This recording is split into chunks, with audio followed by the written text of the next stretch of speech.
इस कार्यक्रम के पुण्यार्चक हैं श्री छवि कुमार सेठी, फर्म अमर रोलर, फ्लावर मिल, गोलाघाट रोड, दीमापुर, नागालैंड 797112। राजवैद्य स्वर्गीय श्री चंद्र कुमार जैन, राजवैद्य स्वर्गीय श्रीमती कुसुम लक्ष्मी जैन की पुण्य स्मृति में पुत्र डॉक्टर पारस कुमार जैन सा परिवार, डॉक्टर शैल कुमार जैन सा परिवार, डॉक्टर अरुण कुमार जैन सा परिवार,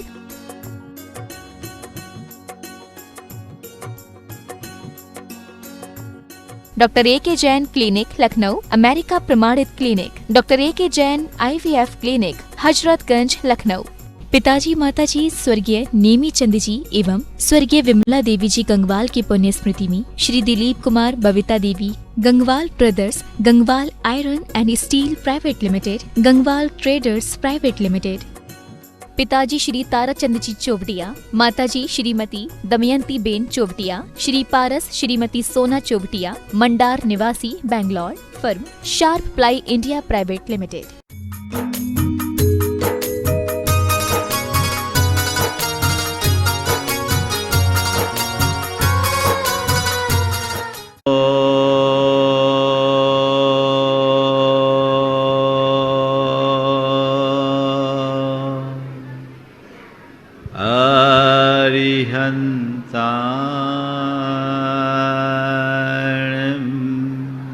नमो अरिहन्ताणं नमो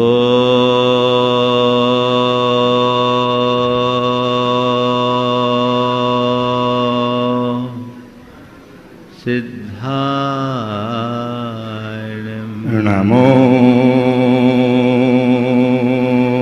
सिद्धाणं नमो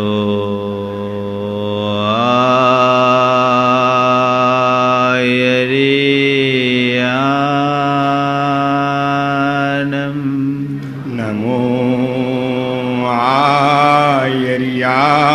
आयर्याणं नमो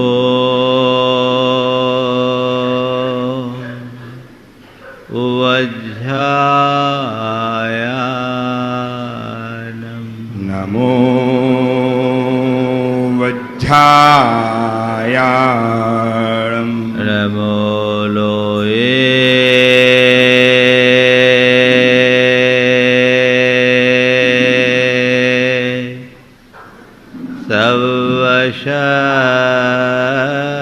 सर्वशाहुनं नमो लोये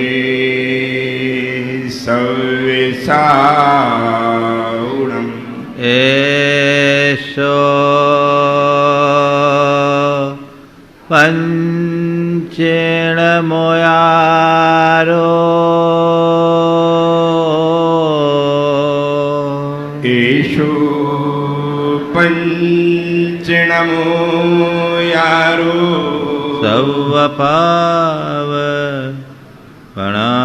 सर्वपावपणाशिनो सर्वपावपणाशिनो मङ्गलालं च सवेशिं मङ्गलानं च सप्रेसिं पढ़मं होय मङ्गलम् परमं होय मङ्गलम्। जय बोलो देवादिदेव 1008 श्री भगवान महावीर स्वामी की जय जय जय। अहिंसा परमो धर्म की जय जय जय। परम पूज आचार्य गुरुवर श्री विद्यासागर जी महाराज की जय जय जय। परम पूज्य महामना मुनिराज ब्रह्मसागर जी महाराज की जय जय जय। परम पूज्य रसागर जी महाराज की जय जय।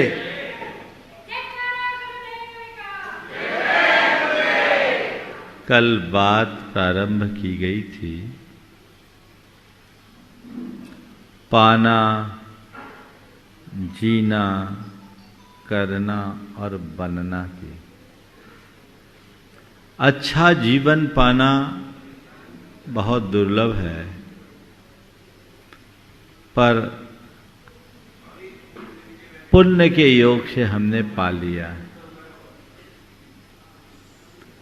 मनुष्य जीवन जिसने पाया है उसने अच्छा जीवन पाया है, क्योंकि मनुष्य को प्रकृति की सर्वश्रेष्ठ कृति के रूप में जाना जाता है। परंतु अच्छा जीवन पाने के बाद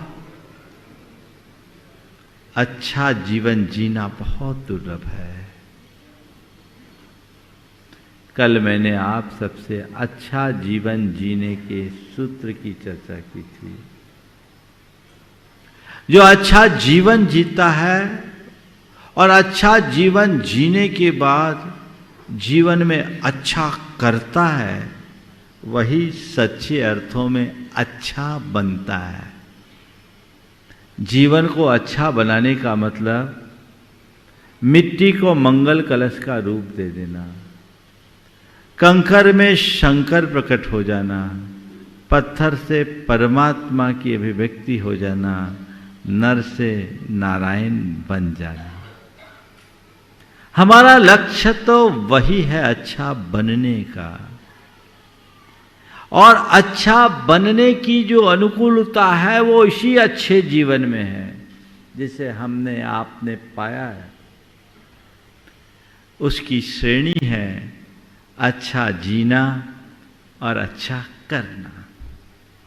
कल अच्छा जीने के संदर्भ में मैंने आप सबसे बात की थी कि हमारा आचार, हमारा विचार, हमारा व्यवहार और व्यापार सब अच्छा हो।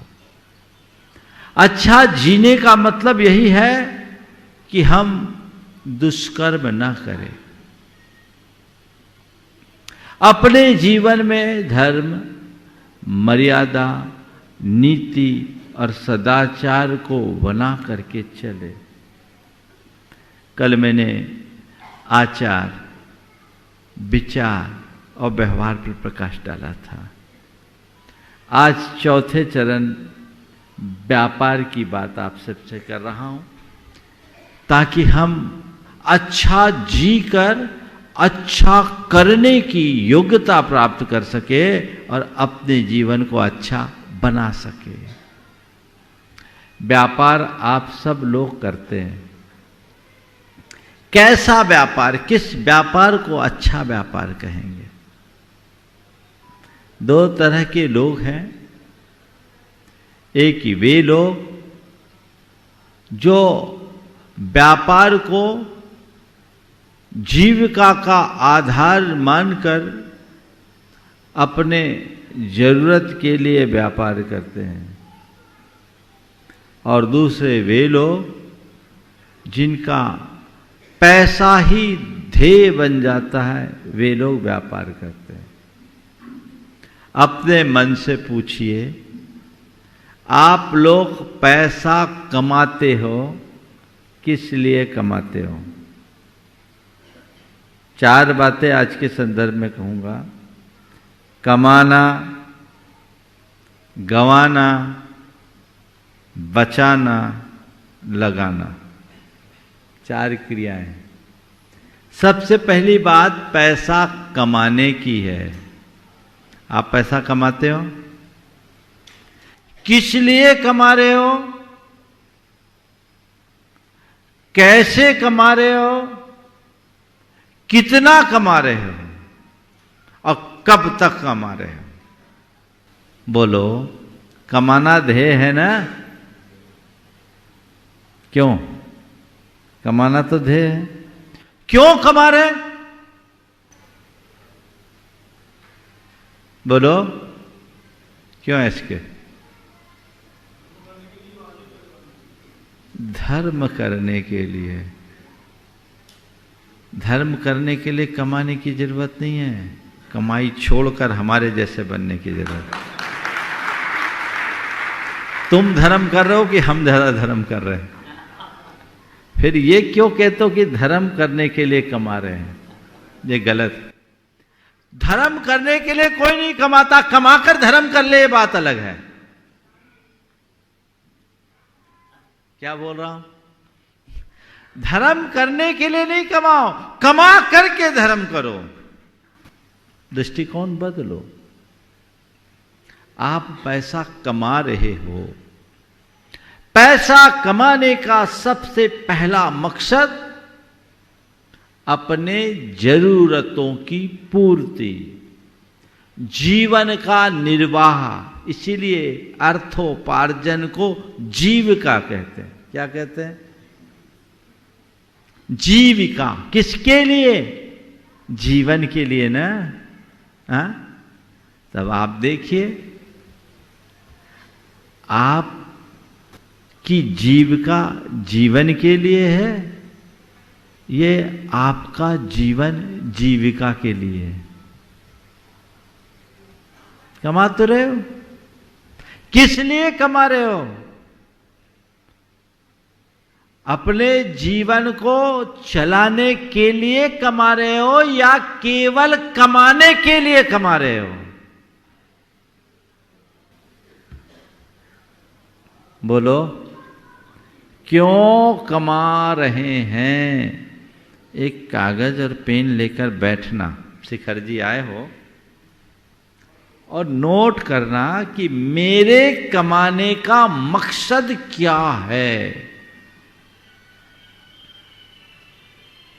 उत्तर अपने से पूछना, हमसे नहीं पूछना कि महाराज हम क्यों कमाए, शंका समाधान में सवाल खड़ा करो। नहीं, इसका समाधान तुम्हें अपने भीतर खोजना है। क्यों कमा रहे हैं? पहला सवाल। यदि तुम्हें लगता है कि मैं अपने जरूरतों की पूर्ति के लिए कमा रहा हूं, कमाओ। मुझसे पूछो क्यों कमाए, तो मैं कहूंगा जरूरत के लिए कमाओ या जरूरतमंदों के लिए कमाओ। इसके अलावा और तीसरा कोई उद्देश्य नहीं है। या तो जरूरत के लिए कमाना या जरूरतमंदों के लिए कमाना। तुम किस लिए कमा रहे हो? हिसाब लगा लो, जरूरत कितनी है और जरूरतमंदों के लिए तुम क्या कर रहे हो। यदि ये दोनों हैं तो तुम्हारा कमाना सार्थक माना जा सकता है। लेकिन यदि ऐसा नहीं है तो तुम्हारी दिशा गलत साबित होगी। तुम्हें अपनी दिशा बदलनी चाहिए। ओम मौन पूर्वक। हाँ, रास्ते को छोड़ दे तो बाद वाले को सहूलियत होगी। अनुशासन में बैठेंगे तो आपको आनंद आएगा। भाई साहब पीछे चले जा, पीछे पीछे चले जाए। आप भी आपसे बोल रहा हूं, पीछे जाइए। मैं क्या कह रहा हूं? क्यों कमा रहे हैं? जरूरत के लिए या जरूरतमंदों के लिए? अगर जरूरत के लिए तो मेरी जरूरतें कितनी हैं? जरूरत कितनी है वो देख लो, उसकी पूर्ति हो जाए रुक जा। जरूरतमंदों के लिए तो तुमने अब तक क्या किया और कितनों के लिए करना चाहते वो देख लो। अगर आज तक कुछ किया है तो ठीक, और नहीं किया तो कोई मतलब नहीं। अपने अर्थोपार्जन के लिए ये बात ध्यान रखना, जरूरत के लिए कमाना समझदारी है, पर कमाना ही तुम्हारी जरूरत बन जाए तो पागलपन है। सच्चे अर्थों में देखो तो पाओगे जरूरत के लिए कमाने वाले लोग थोड़े हैं, पर कमाने के लिए कमाने वालों की लाइन लगी है। वो परेशान है ना। किस लिए? ये जीविका कहां तक? एक आदमी सपने में मरा, उसका पुण्य पाप बराबर निकला।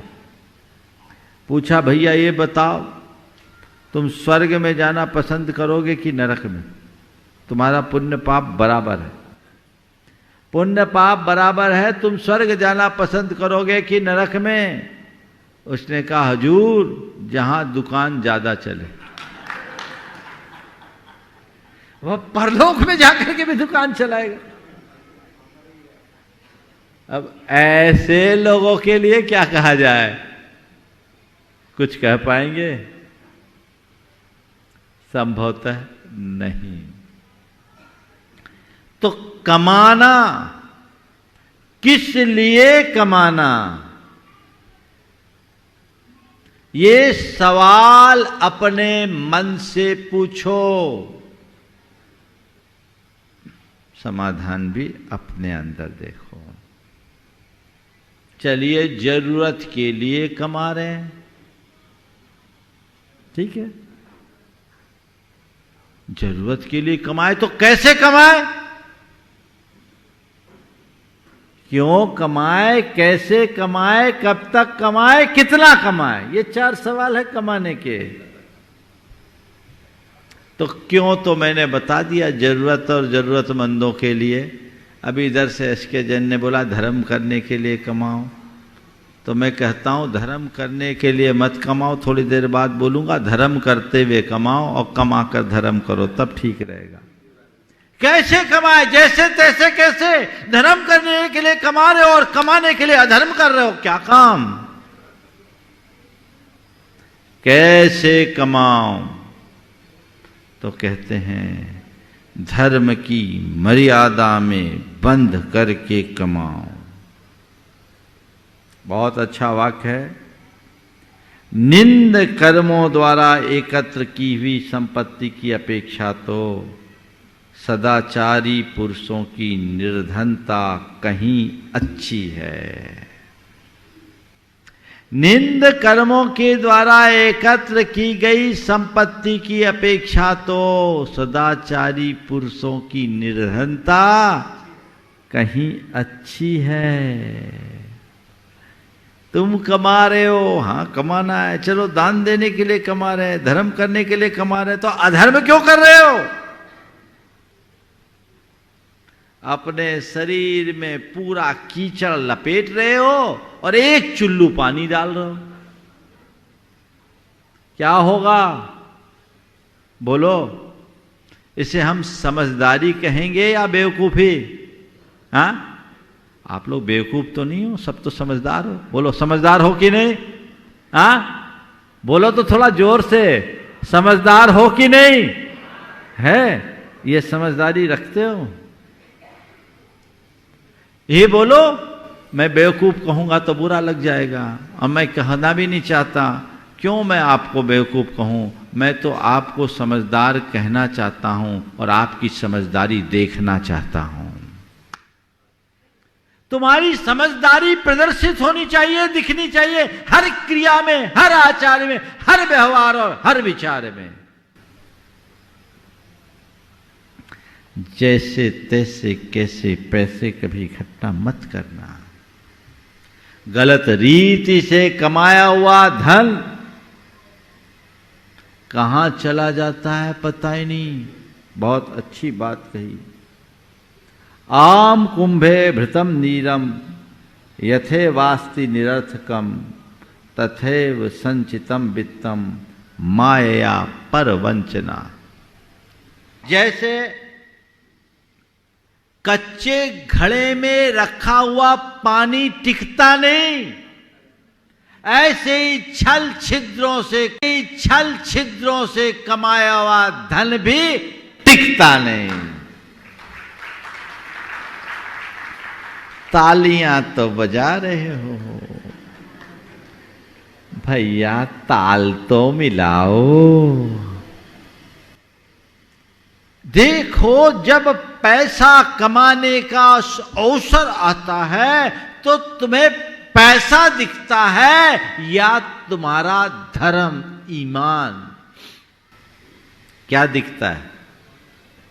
अगर पैसा दिखता है तो तुम्हारी गाड़ी गर्त में जा रही है, और तुम्हारा धर्म और ईमान दिखता है तो तुम तय मानकर जान रखना कि तुम्हारा जीवन अच्छा है, तुम अच्छा जी रहे हो, तुम्हारे जीवन में अच्छाई का प्रवेश हो गया है, प्रतिष्ठा हो गई है। ये सोच अपने अंदर विकसित करनी चाहिए। मुझे अच्छा जीवन जीना है कि नहीं? हाँ, हम लोग महाराज अच्छा ही जीते। देखिए तो सब हम लग्जरियस, आप हमारा घर देखो आलीशान, गाड़ी देखो आलीशान, कपड़े देखो ब्रांडेड, और हम जब ट्रैवल भी करते हैं तो फिर बिजनेस क्लास में करते हैं। होटलों में भी रुकते हैं तो एक क्लास एकदम बिजनेस क्लास सूट में, है ना? वो अच्छा, वो बाहरी अच्छा है, भौतिक रूप से तुम कितने समृद्ध हो ये महत्वपूर्ण नहीं, तुम्हारी आंतरिक चेतना कितनी परिष्कृत है सबसे महत्वपूर्ण वो है। अपनी अंतस चेतना को परिष्कृत कीजिए। अच्छे जीवन की कसौटी यही है। तो व्यापार में निंद कर्म मत करो, पापाचार मत करो। धर्म शास्त्र में जो काम है बताए गए हैं उनको भी जो नहीं छोड़ते, ऐसे मनुष्यों को देखो, वे चाहे सफल मनोरथ भी हो गए हों तो भी उन्हें शांति नहीं मिलती। मतलब क्या है? जिन बातों का धर्माचार में निषेध किया गया है, यदि तुम उनसे दूर नहीं होगे तो तुम भले वैभव के शिखर पर जाकर बैठ जाओ, शांति नहीं पा सकोगे। कैसे कमाना? धर्म के साथ कमाना, नीति के साथ कमाना, और इसके लिए 4 बातों को सदैव ध्यान रखना। मेरे व्यापार में हिंसा न हो, मेरे व्यापार में शोषण न हो, मेरे व्यापार में अनीति न हो, और मेरे व्यापार में अप्रामाणिकता न हो। हिंसा मुक्त, शोषण मुक्त, नीति युक्त और प्रामाणिकता युक्त व्यापार, इसे ही सम्यक आजीविका कहा जा सकता है। पैसा कमाना है। आजकल पैसा कमाने के अवसर तो खूब है, और पाप के कार्यों में ज्यादा जल्दी पैसा आता है ना? और कुछ लोग ऐसे ही होते, तिकड़म लगा करके एकदम बढ़ते और एकदम चढ़ते, पर वो सब बारिश के पेड़ होते, 4 महीने में 8 फीट का हो जाता है। पर जितनी तेजी से बढ़ते हैं उतनी ही तेजी से उतर भी जाते हैं। मैं अक्सर कहता हूं, बारिश का पेड़ नहीं, बरगद का पेड़ बनो। एक बार बढ़ो तो बढ़ते ही जाओ। कब बनोगे? जब जड़ गहरी होगी। कैसे कमाना? सत्कर्म से कमाना। मुझे पूरी बात करनी है, ज्यादा व्याख्या इसकी नहीं करूंगा। आप लोग भी समझदार हो, और ज्यादा कहूंगा तो आपकी पोल पट्टी खुलेगी, आप लोग परेशान हो जाओ, है ना? सीधे सीधे निकाल दे आगे। देखो कितने खुशी से बोल रहे महाराज। हाथ छोड़ो, आप तो बोलो ही नहीं तो अच्छा है। जैसे तैसे कैसे भी पैसे, ये दृष्टिकोण कभी नहीं होना चाहिए। बहुत अच्छी बात कही है। लोगों को रुलाकर जो संपत्ति एकत्रित की जाती है वो क्रंदन ध्वनि के साथ ही विदा हो जाती है। लोगों को रुलाकर जो संपत्ति एकत्र की जाती है वह क्रंदन ध्वनि के साथ ही विदा हो जाती है, पर जो धर्म द्वारा संचित की जाती है वो बीच में छीन हो जाने पर भी अंत में खूब फूलती फलती है। बरगद के पेड़ में पतझड़ आने पर भी वो हरा भरा हो जाता है। क्यों? जड़ गहरी है। तो कभी अपने जीवन में किसी की हाय मत लेना। हिंसा, शोषण, अनीति और अप्रामाणिकता से जीवन को बचा कर चलो। तुम दान नहीं कर सको चलेगा, पर अधर्म से बचना जरूरी है। जो लोग दान देने के लिए पैसा कमाते हैं उनसे मैं कहूंगा, पाप कमाकर धन दान मत करना। दान करो तो कोशिश करो कि मेरी कमाई भी अच्छी हो, तब उस दान का सच्चा फल मिलेगा।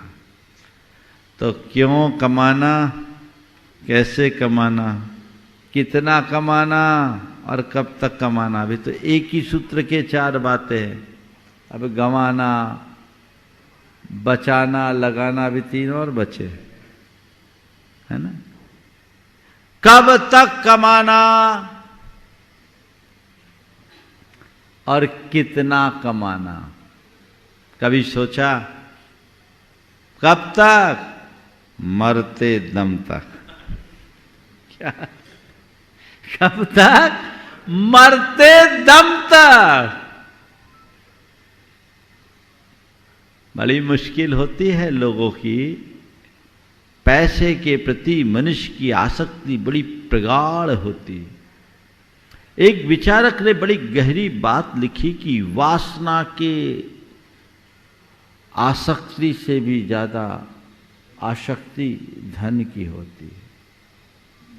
वासना से भी ज्यादा धन की आसक्ति होती है। वासना का विकार एक उम्र में प्रकट होता है और उम्र ढलने के बाद समाप्त भी हो जाता है। लेकिन पैसे के प्रति लगाव दूध पीते बच्चे से लेकर कब्र में पांव लटकने वाले व्यक्ति तक होता है, मरते दम तक नहीं छूटता।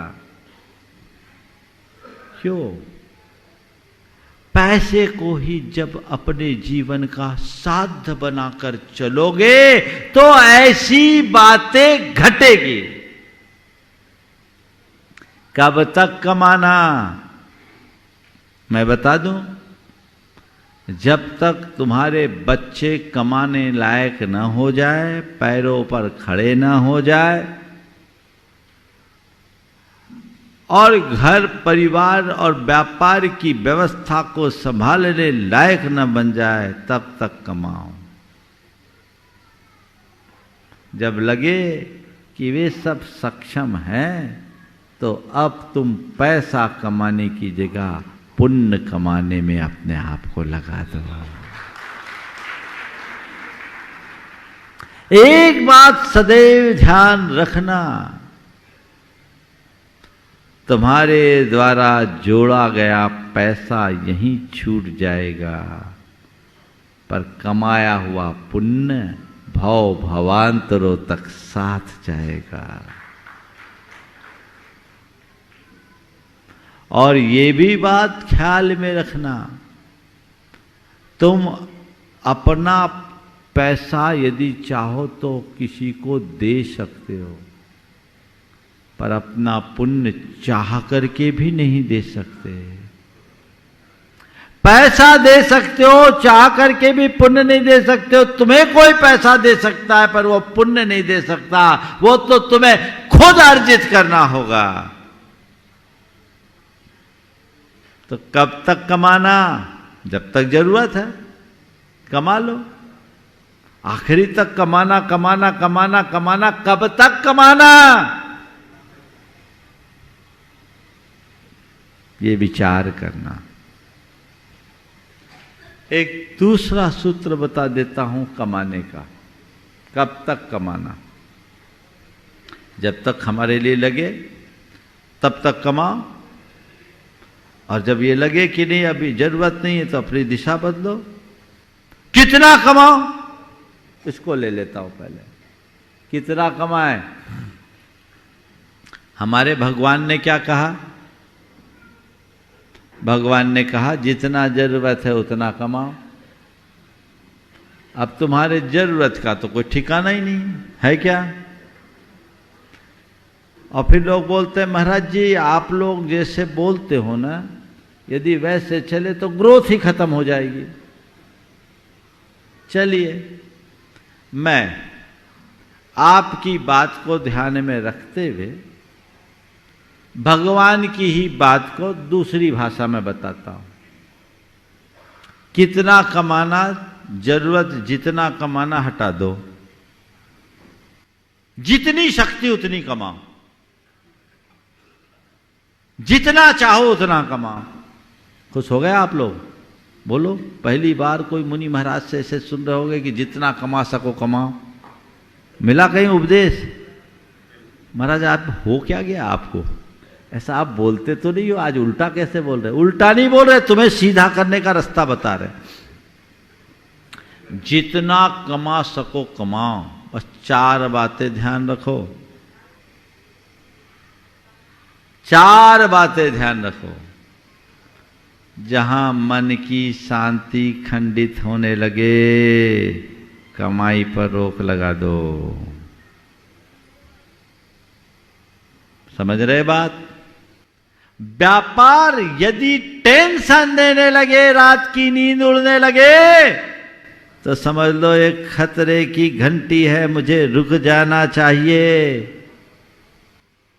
रुकना ही चाहिए। है तो जहां मन की शांति खंडित हो, व्यापार पर रोक लगाइए। दूसरा, शरीर का स्वास्थ्य बिगड़ने लगे, व्यापार में ब्रेक लगाइए। देख लीजिए आप लोगों की दशा क्या है। ज्यादातर लोगों के न खाने का टाइम, न पीने का टाइम, न सोने का टाइम, भागम भाग भागम भाग भागम भाग, यही तो मचाए हो। और फिर क्या है? बीमारियां आ गई, डायबिटीज अब तो आम हो गई, कार्डिक प्रॉब्लम है ही, ब्लड प्रेशर है ही।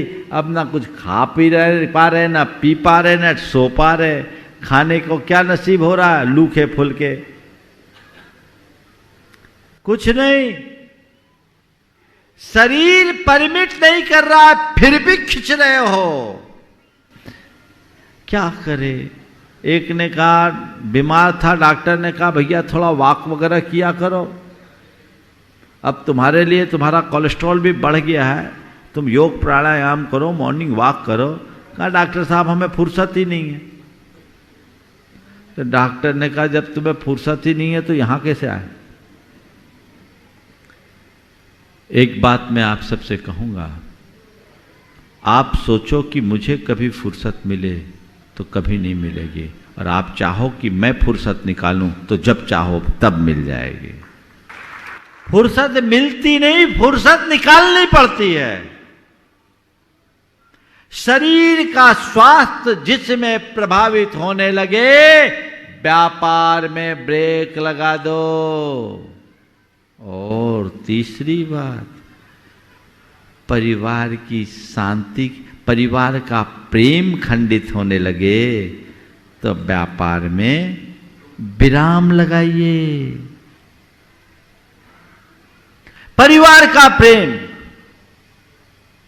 अब तुम व्यापार कर रहे हो, न पत्नी से मिलने का समय, न बच्चों से मिलने का समय, न माँ बाप के लिए समय, तो क्या होगा? हाल क्या है बताओ? एक बार एक व्यक्ति आया, उसके साथ उसका बेटा था। वो व्यक्ति बड़ा उद्यमी था। मैंने उसकी तरफ देखा, बोले ये कौन है? बोला बेटा। मैंने पूछा कौन सी क्लास में पढ़ता है? बोला 7वीं।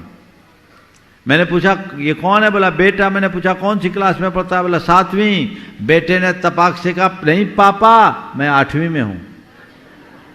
अब बाप को यही पता नहीं कि मेरा बेटा कौन सी क्लास में पढ़ रहा है। तो मैंने कहा भैया हो गया, तुम फेल हो गए मेरे सामने। किस लिए कमा रहे हो? फुर्सत ही नहीं।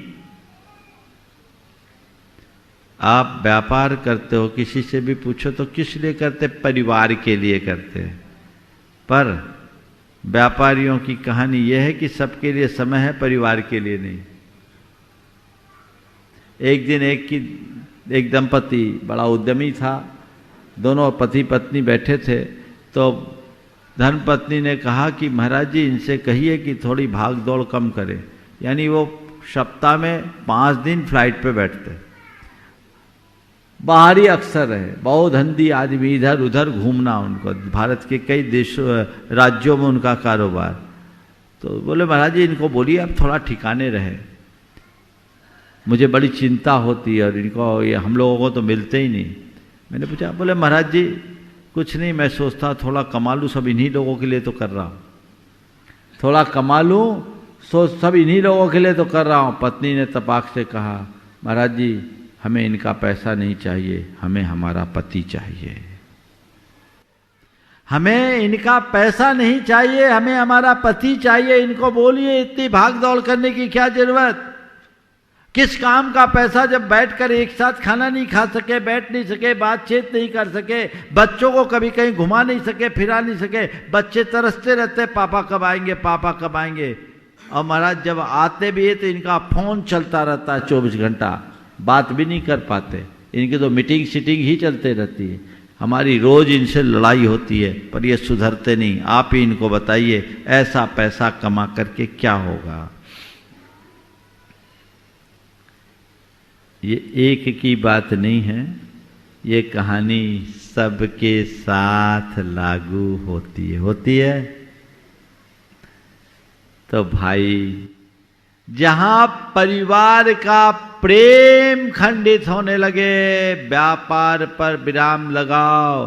तुम्हारी पहली प्राथमिकता तुम्हारे परिवार का प्रेम होना चाहिए, व्यापार दूसरे स्थान पर हो।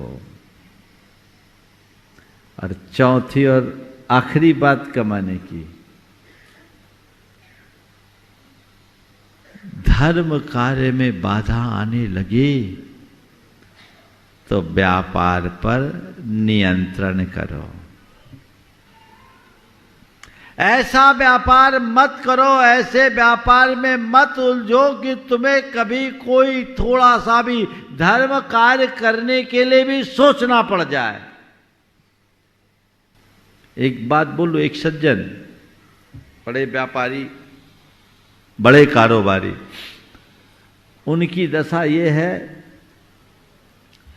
कि वो सुबह से जो अपने प्रोडक्शन में लगते, केमिकल कंपाउंड का प्रोडक्शन है तो सारे प्राइवेसी उनके हाथ में है, वो खुद करते। और जो सुबह से घुसे रात के 10-11 बजे तक उस आदमी को खपना पड़ता है। अरबपति व्यक्ति है पर कहीं निकल नहीं पाता चाह करके भी।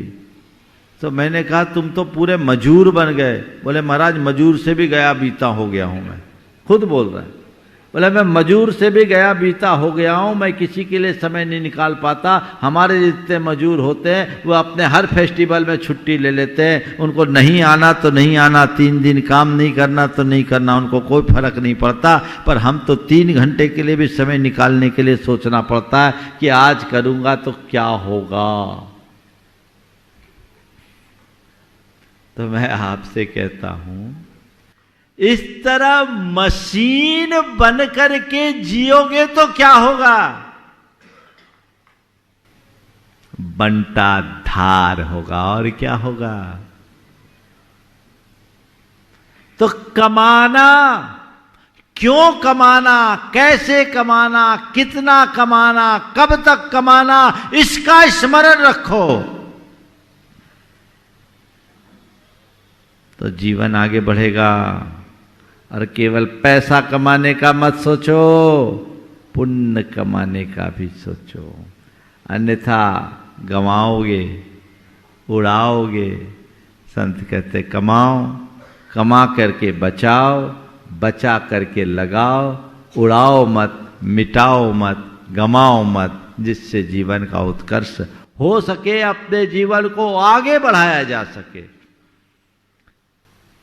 तो ये अच्छा जीवन जीने का सूत्र है। अभी शेष बातें अब कल होगी, गंवाने, बचाने और लगाने की बात आज नहीं, कल करूंगा।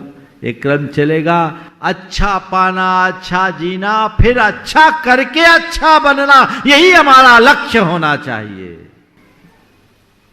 इस लक्ष्य की तरफ हमारी दृष्टि होगी तो हम अपने जीवन को निश्चित ऊंचा उठा सकेंगे, आगे बढ़ा सकेंगे। तो वो पवित्रता हमारे जीवन में आए और हम अपने जीवन को ऊंचाई प्रदान कर सके। आज गुना के सब लोगों ने मिलकर यहाँ विधान रचाया है। आप सम्मेद शिखर जी आए, आपकी धार्मिक भावना की अभिव्यक्ति है। वंदना भी कर ली, विधान भी कर लिया, परिक्रमा भी करनी है। बस भावना यही रखो कि सम्मेद शिखर में आने के बाद मेरा भाव भ्रमण सिमटे, मैं शीघ्र आवागमन के चक्र से मुक्त हूँ और अपने जीवन को आगे बढ़ाऊँ। हर व्यक्ति जब जीवन में ऐसा लक्ष्य लेकर चलता है तो अपने जीवन को आगे बढ़ाता है। आज अपनी सभा में आनंद जी जो फ्रांस से यहाँ आए हैं और अलग एक कुशल सफल व्यापारी होने के बाद भी अपने जीवन को निर्वृत्ति की तरफ मोड़े हैं। लोगों को ऐसा ही लक्ष्य लेना चाहिए। आज मुझसे कह रहे थे, महाराज अब मुझे केवल मोक्ष मार्ग पकड़ना है और कुछ नहीं करना है। बस जिस मनुष्य का ये इष्ट होता है वही अपने जीवन में सब कुछ कर पाते हैं। ऐसा लक्ष्य लेकर के हम अपने जीवन को आगे बढ़ाएं और अपने जीवन को उन्नति के शिखर पर रखे, पहुँचाए, जिससे हम सबका कल्याण हो। समय आप सबका हो गया। यहीं पर विराम। बोलिए परम पूज्य। आज इस कार्यक्रम के पुण्यार्चक थे श्री छवि कुमार सेठी, फर्म अमर रोलर, फ्लावर मिल, Golaghat road, Dimapur, Nagaland 797112।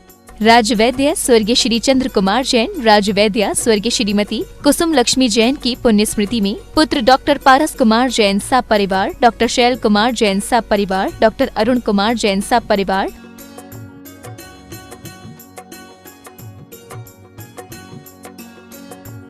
Doctor A K. Jain clinic Lucknow, America प्रमाणित clinic, doctor A K. Jain IVF clinic, Hazratganj Lucknow. पिताजी माताजी स्वर्गीय नेमी चंद जी एवं स्वर्गीय विमला देवी जी गंगवाल की पुण्य स्मृति में Shri Dilip Kumar, Babita Devi, Gangwal brothers, Gangwal iron and steel private limited, Gangwal traders private limited.